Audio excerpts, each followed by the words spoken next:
General Farley will be placed in nomination and will receive some votes. But the third opposition candidate, Senator Wheeler of Montana, withdrew about 2 hours ago.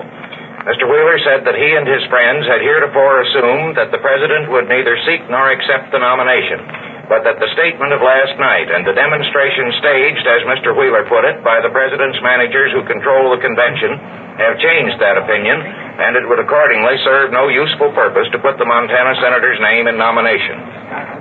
Also, the Wheeler statement said that, I quote, "The principles of peace for which I stand have been incorporated in the platform. This is a real victory," end quote.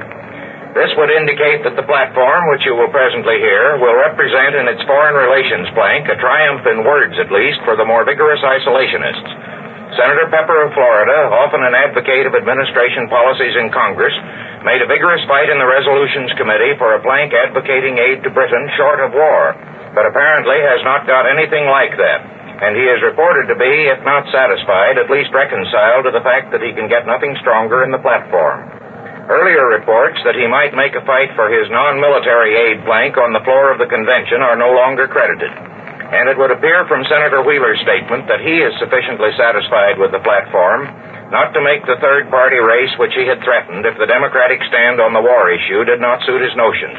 The vice presidential candidate will be nominated tomorrow, and the race still seems to be wide open.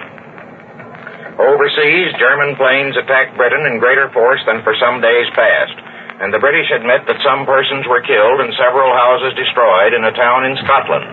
The Germans say the town was Kirkwall in the Orkneys near the great naval base of Scapa Flow, and that both the town and the base suffered severe damage. The British Air Force, in its customary night attack on German bases and communications in northwestern Europe, claims to have inflicted considerable injury on the Dortmund-Ems Canal, much used by the Germans for transport. The British now believe, from the continuing assembly of great numbers of small ships in adjacent continental ports, that the great German attack may come at any time, and there have been no further signs today of the preliminary peace offensive at which German and Italian propaganda agencies have lately hinted. Representative Emanuel Seller of New York said that on Monday he would propose in Congress amendment of the Neutrality Act to permit American liners to travel through the combat zone for the sole purpose of bringing British children back to safety in this country. The possibility that a new enemy might be raised up against Britain appeared this evening when Generalissimo Franco, the ruler of Spain, said that Spain has 2 million soldiers ready to defend her rights and made specific reference to Gibraltar. He also spoke of the unity of Spain as sealed with the blood of 500,000 people who died in the Civil War, making no mention of the many thousands who are still in prison. Britain's agreement to close the Burma Road into China for 3 months on Japan's insistence was sharply criticized in the House of Commons today. Secretary Hull had objected to it yesterday on the ground that the lanes of world trade ought to be kept open. This has been criticized by the Germans, who said that on that principle, Mr. Hull ought to object to the British blockade of Germany.